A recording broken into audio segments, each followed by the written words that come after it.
Est-ce que vous avez déjà passé des heures à essayer d'obtenir la réponse parfaite de ChatGPT sans succès? Très souvent, les réponses de ChatGPT peuvent être décevantes. Soit elles sont trop générales ou alors les réponses ne sont pas vraiment exploitables. Mais imaginez pouvoir obtenir exactement ce que vous recherchez sans perdre de temps ni tomber dans des réponses vagues. Dans cette vidéo, je vais vous donner les 4 points clés pour écrire des prompts qui captent exactement ce dont vous avez besoin. Que vous soyez créateur de contenu, indépendant ou tout simplement curieux d'en faire plus avec l'IA. Sans plus attendre, passons directement au vif du sujet. Mais justement, pour vous expliquer comment et en quoi est-ce important d'écrire un excellent prompt, quoi de mieux que de demander directement à l'outil qui en a le plus besoin de nous expliquer par lui-même comment est-ce qu'on pourrait faire. Donc pour ce faire, ce que je vais faire, c'est que je vais demander à ChatGPT de me répondre sous forme de tableau pourquoi est-ce important d'avoir un prompt parfait. On lui demande et on lui envoie. Et ChatGPT me répond sous forme de tableau qu'il y a plusieurs raisons à l'écriture d'un excellent prompt. Alors il y a le gain de temps, donc un prompt clair et précis permet d'obtenir rapidement des résultats souhaités sans perdre de temps ou à ajuster ou à reformuler. Il y a également la qualité des résultats. Un prompt bien formulé génère des réponses plus pertinentes, précises et adaptées aux besoins spécifiques. L'optimisation des coûts, moins d'interactions inutiles signifie une meilleure utilisation des ressources, notamment si l'outil est payant ou limite les requêtes. Il nous dit également qu'on peut avoir une meilleure créativité. Un prompt parfait oriente l'IA tout en laissant de la place à des réponses innovantes ou inattendues dans un cadre défini. Il y a également la clarté pour l'IA et l'utilisateur, facilite la compréhension des attentes de l'utilisateur, réduisant les malentendus et les erreurs dans les réponses. Il nous dit également qu'il y a des améliorations de productivité en obtenant des résultats pertinents dès le premier essai. L'utilisateur peut avancer plus vite sur ses projets. C'est exactement ce que je vais vous montrer dans cette vidéo. Il y a également la flexibilité et la scalabilité. Un prompt parfait peut servir de modèle pour d'autres quêtes, rendant le processus facilement duplicable et adaptable. Et pour finir, un apprentissage et expertise, formuler des prompts parfaits développe une meilleure compréhension des capacités de l'IA, renforçant l'expertise de l'utilisateur. Et ce que je vous propose maintenant, c'est de passer aux différents points clés que je vous ai teasés dans cette introduction. Et pour ce faire, je vous ai fait un petit diaporama avec des explications et les intitulés pour que vous ayez plus facile à comprendre. Pour ce faire, passons directement au diaporama. Et donc voilà, nous sommes sur le diaporama que je vous ai créé. Donc, il y aura plusieurs points clés, comme vous pouvez voir ici, le premier qui est le contexte. Le but ici de ce diaporama, c'est de vous donner les descriptions avec des exemples qui sont mauvais, comme juste ici, mais vous allez également avoir justement la solution de tout ça. On va également les mettre en œuvre sur ChatGPT pour que vous puissiez voir avec les différents points clés l'évolution des réponses que ChatGPT va nous donner par rapport à nos prompts. Alors, le premier point ici, on parle du contexte. Le but, c'est de donner réellement un contexte au prompt pour que ChatGPT comprenne réellement ce dont on a besoin. Donc, comme je vous ai écrit juste ici, si le contexte n'est pas bien spécifié, vous risquez d'obtenir une réponse complètement à côté de la plaque. Comme par exemple ici, donne-moi des idées. Alors, il n'y a pas de contexte, donne-moi des idées, ça peut être très généraliste, donc les réponses de ChatGPT ne vont absolument pas convenir. Mais on pourrait faire, par exemple, avec la solution que j'apporte juste en dessous, voici le même prompt, mais cette fois avec un contexte bien défini. L'exemple, donne-moi des idées de contenu pour des publications sur les réseaux sociaux destinées à promouvoir une entreprise de coaching en développement personnel. Donc, ce qu'on va faire, c'est qu'on va aller sur ChatGPT et on va prendre les deux exemples. Donc là, ici, pour cet exemple, donne-moi des idées, c'est très généraliste. On sait que ChatGPT ne va pas nous fournir la réponse dont on a besoin, mais c'est pour vous donner un premier cas d'exemple pour que vous puissiez comprendre. Alors, rendons-nous directement sur ChatGPT. Et donc voilà, nous voici sur ChatGPT. Et donc, ce que j'ai fait, moi, c'est que j'ai écrit le prompt au préalable. Comme ça permet de gagner du temps, vous faire gagner du temps dans la vidéo. Donc, ce que j'ai dit, c'est donne-moi des idées pour une entreprise en coaching de développement personnel. Cette fois-ci, j'ai un petit peu plus complété pour vraiment que vous voyez la différence. Ce qu'on fait, c'est qu'on envoie notre demande à ChatGPT. Et donc là, ChatGPT nous dit, voici des idées innovantes pour une entreprise de coaching en développement personnel. Donc, il nous donne les différents points qui sont coaching personnalisé, spécialisé, produits, services, approche et positionnement marketing. Donc voilà, on sait que c'est pas exactement ce qu'on recherche par rapport à l'exemple que je vous ai donné dans le diaporama. Mais maintenant, si je dis à ChatGPT avec le prompt que j'avais créé au préalable, donne-moi des idées de contenu pour des publications sur les réseaux sociaux destinées à promouvoir une entreprise de coaching en développement personnel. Là, on met vraiment un contexte dans notre demande et on obtiendrait une réponse beaucoup plus précise. Donc, ce qu'on va faire, c'est qu'on envoie notre prompt à ChatGPT et voyons voir ce qu'il va nous répondre. Et donc, voilà, ChatGPT nous a répondu et il est plus précis dans ce qu'il nous apporte comme réponse parce que, comme on a pu voir au préalable, lui, il nous parlait directement du coaching, des produits et des services, des approches et puis du positionnement en marketing. Mais là, si on est plus précis dans notre demande et qu'on met réellement un bon contexte dans notre prompt, il nous répond exactement ce dont on a besoin. Contenu éducatif, témoignages et études de cas, contenu inspirationnel, engagement avec l'audience, offre et services, vidéo engageante, etc., etc. Donc ça, c'est simplement pour vous montrer qu'avec un prompt plus précis et un contexte réellement bien mis en place, on a une réponse de ChatGPT qui est plus précise. Ce qu'on va faire, c'est qu'on va passer au deuxième point clé pour vous montrer encore comment on pourrait améliorer le prompt. Et donc, pour ce deuxième point clé, on va parler de l'objectif. Donc, on a parlé du contexte juste avant, mais là, on va parler de l'objectif de notre demande.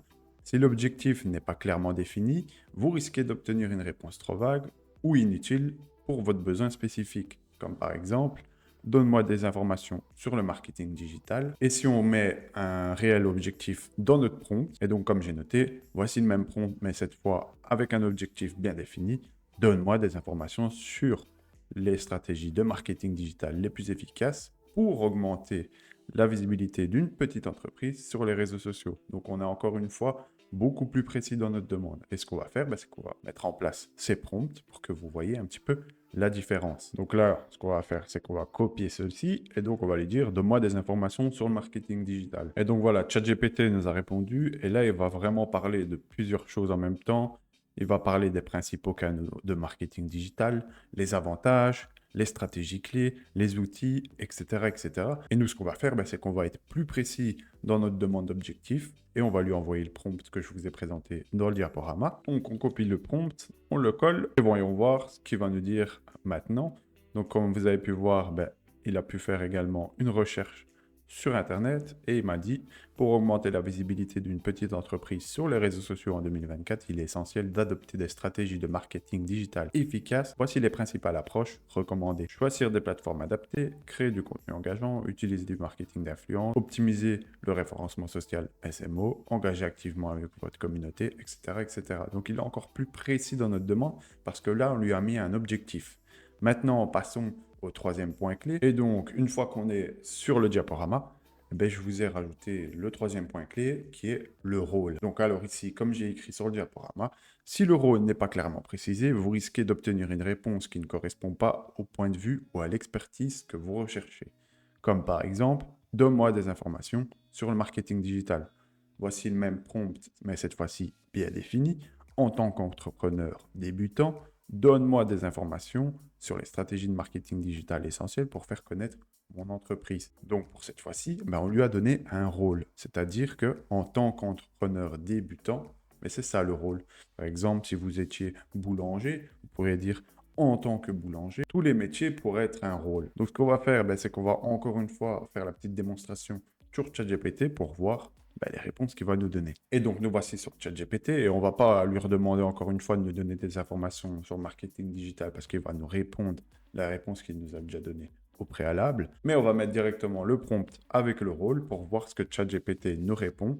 Et donc, pour ce faire, je vais coller le prompt que j'avais écrit dans mon diaporama et je lui dis, en tant qu'entrepreneur débutant, donne-moi des informations sur les stratégies de marketing digital essentielles pour faire connaître mon entreprise. Et donc, ChatGPT nous a répondu, définir une stratégie claire, construire une présence en ligne solide, exploiter le marketing de contenu, générer du trafic via des campagnes payantes, capitaliser sur l'email marketing, collaborer avec des influenceurs, etc. Donc, on voit qu'il est encore plus précis dans ses réponses. Maintenant, ce que je vais faire, c'est que je vais vous donner le quatrième point clé qui est le dernier. Et puis, on va mettre tout ça en œuvre pour que vous voyez réellement la différence entre un prompt écrit de manière aléatoire, non précise, sans contexte, sans rôle, sans objectif, sans le quatrième point clé. Et on va voir ce que ça fait une fois qu'on a mis tout ça dans un prompt pour obtenir la réponse qu'on va avoir juste après. Et ce qu'on va faire, c'est qu'après, on va prendre ces 4 points clés, on va les mettre dans le prompt et vous allez voir que la différence est unanime. vous aurez une réponse très détaillée et vous aurez exactement ce que vous recherchez. Alors pour ce faire, passons directement au quatrième point clé. Et donc, vous avez certainement déjà dû écrire des prompts dans lesquels ChatGPT vous donne des réponses, mais la structuration n'est pas bonne, vous devez faire les modifications par vous-même dans un bloc-notes, etc., etc. Donc pour moi, la structuration, c'est très important si vous voulez simplement envoyer votre prompt et ensuite juste copier, regarder un petit peu la réponse qu'il vous a donnée, peut-être ajuster quelques mots ou quelques points clés pour obtenir réellement ce dont vous avez besoin. Mais là, en mettant bien en place la structuration, vous aurez une réponse déjà presque parfaite. Alors comme ici, je vous ai marqué dans le diaporama, si la structuration n'est pas précisée, vous risquez d'obtenir un long pavé d'informations difficile à lire et à exploiter. Donc comme par exemple, explique-moi le marketing digital pour une petite entreprise. Et la solution que j'ai mise, voici le même prompt, mais cette fois-ci avec une structuration bien définie. En tant qu'entrepreneur débutant, donne-moi des informations sur la stratégie de marketing digital essentielle pour faire connaître mon entreprise. Donc voilà, vous avez les 4 points clés. Et nous, ce qu'on va faire dans cet exemple, c'est qu'on va prendre un prompt qui n'est pas travaillé et un prompt qui est bien travaillé. Vous allez voir, la différence est unanime, comme je vous ai dit auparavant. Voilà, maintenant que nous sommes sur ChatGPT, ce que j'ai fait, c'est que j'ai relancé une conversation à zéro. Comme ça, il ne prend pas de mémoire sur l'ancienne conversation pour fournir sa réponse. Et on va simplement coller le prompt suivant. Parle-moi du marketing digital. Donc là, c'est un prompt qui n'est ni précis ni quoi que ce soit. Là, on est réellement sur un prompt qui est très généraliste. On va voir ce qu'il va nous répondre directement. Et donc voilà, ChatGPT nous répond qu'il y a différents points. Les canaux principaux du marketing digital, pourquoi est-ce si puissant, les tendances à suivre et comment débuter. Donc là, c'est très généraliste. Ça ne répond pas réellement à ce dont on a besoin. Et pour ce faire, j'ai créé un prompt assez complet. Et vous allez voir, en tant que propriétaire d'une petite entreprise de service, explique-moi comment utiliser le marketing digital pour attirer plus de clients locaux. Donc on lui a donné un rôle et un objectif. Dans ta réponse, commence par un résumé de base du marketing digital, puis détaille les stratégies spécifiques que je pourrais appliquer, comme le référencement local, les publicités ciblées et la gestion des réseaux sociaux. Organise la réponse en sections avec des exemples concrets pour chaque stratégie et termine par un guide des erreurs courantes à éviter pour un débutant dans ce domaine. Et là, on termine par un contexte et des objectifs. Et on va voir directement ce que ChatGPT nous répond grâce à ce prompt qui est très précis. Et donc, une fois que ChatGPT a donné sa réponse, là, il est réellement plus précis dans la stratégie à adopter par rapport à notre demande. Donc là, il parle de stratégie spécifique pour attirer des clients locaux. Donc, il parle de référencement, de publicité ciblée. Il parle également de gestion des réseaux sociaux, d'email marketing local, de collaboration locale et partenariat. Et il nous donne également les erreurs à éviter. Donc, il nous dit ignorer ton site web. Si ton site web est lent ou mal optimisé ou obsolète, tu perds des clients potentiels, etc., etc. Donc là, il est réellement précis dans sa réponse, dans ce qu'on recherchait, étant donné que nous, notre but, c'était de promouvoir notre activité de service de façon locale. Et lui, il nous a donné réellement les points clés à mettre en œuvre pour obtenir les meilleurs résultats possibles. Alors, maintenant, vous savez créer un prompt, vous savez donner des objectifs, des contextes, un rôle, mais vous savez également lui mettre en place une demande de structuration très précise. Mais moi, ce que je vais faire, c'est que je vais vous donner également des bonus supplémentaires pour que votre prompt soit encore plus performant que celui que vous pourriez créer. Alors, ce qu'on va faire, c'est qu'on va directement se rendre dans les GPTs. Et alors, il y a un GPTs très utile à utiliser pour la création de prompts que je vais vous présenter tout de suite. Et donc, pour ce faire, vous rendez, comme je vous ai dit, dans les GPTs. Une fois que vous êtes sur les GPTs, vous marquez prompt comme ceci. Et vous allez cliquer sur le premier GPTs qui est juste là. Vous cliquez dessus et vous démarrez le chat. Et je vais vous donner un exemple concret de demande à lui faire. Et vous allez voir que l'outil va réellement vous aider dans la création de vos prompts. Et donc, voilà. Ce que j'ai fait, c'est que je lui ai dit, améliore-moi ce prompt. Et je lui ai donné le prompt que je vous avais montré juste avant. Et on va lui demander de l'améliorer. Et on va voir ce que le GPT va réellement nous répondre. Et donc, on peut voir que le GPT nous a répondu, voici une version améliorée de votre prompt. Rôle et contexte, tâche à accomplir et structuration de la réponse. Et là, ce que vous pouvez voir dans sa réponse, c'est qu'en fait, il a segmenté les demandes de façon plus précise, encore mieux organisée pour que justement ChatGPT a plus simple à comprendre notre prompt parce que plus vous allez segmenter votre prompt, plus vous serez précis dans votre demande, plus ChatGPT aura une réponse très précise par rapport à vos attentes et cet outil peut vraiment vous aider à créer vos prompts très facilement et en plus de ça, c'est gratuit, donc autant en profiter. Alors après tout ça, c'est pas terminé, on peut encore améliorer le prompt, on va réellement améliorer le prompt au maximum. Mais on va demander à ChatGPT de nous montrer comment est-ce qu'on pourrait faire, comme ça vous comprenez un petit peu plus facilement. Donc je me rends directement dans un nouveau chat et je dis à ChatGPT, donne-moi des exemples des étapes de personnalisation d'un prompt par questionnement. Et donc voilà, moi ce que j'ai fait, c'est que j'ai demandé à ChatGPT de me donner des exemples des étapes de personnalisation d'un prompt par questionnement et il nous répond, voici les étapes clés pour personnaliser un prompt par questionnement, adapté à ta création de contenu sur l'écriture de prompts parfait. Et il nous dit qu'il faut demander de définir un objectif principal, analyser le contexte. Donc, par exemple, il nous dit question, quels sont les détails importants à fournir, le public cible, le style, le format, etc. Et par exemple, il nous dit quel est le ton, professionnel, humoristique ou éducatif. Il nous dit également d'élargir les attentes, de raffiner par des critères spécifiques, mais également de tester et itérer. Donc ça, c'est un point très important.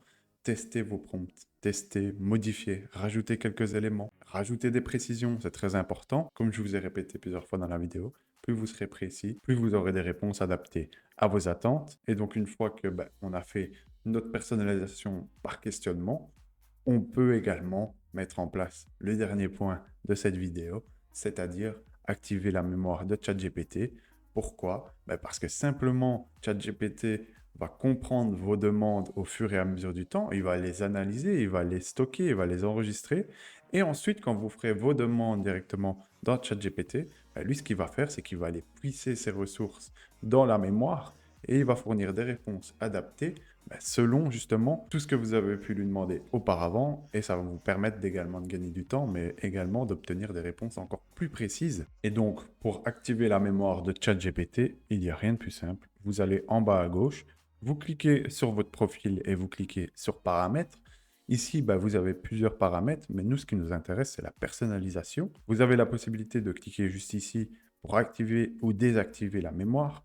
Et il nous dit justement, ChatGPT deviendra plus pertinent au fil de vos conversations en tenant compte des informations et des préférences pour adapter ses réponses. Donc comme je vous avais expliqué, quand vous allez activer la mémoire, vous obtiendrez des réponses plus précises et performantes. Alors en tout cas, j'espère que ce tutoriel pour créer un prompt parfait vous aura aidé dans le futur ou vous aidera actuellement. Si vous avez apprécié la vidéo, je vous invite à liker et à vous abonner et à activer la cloche de notification pour ne rater aucune de mes vidéos. Et je vous dis à très bientôt pour une prochaine vidéo.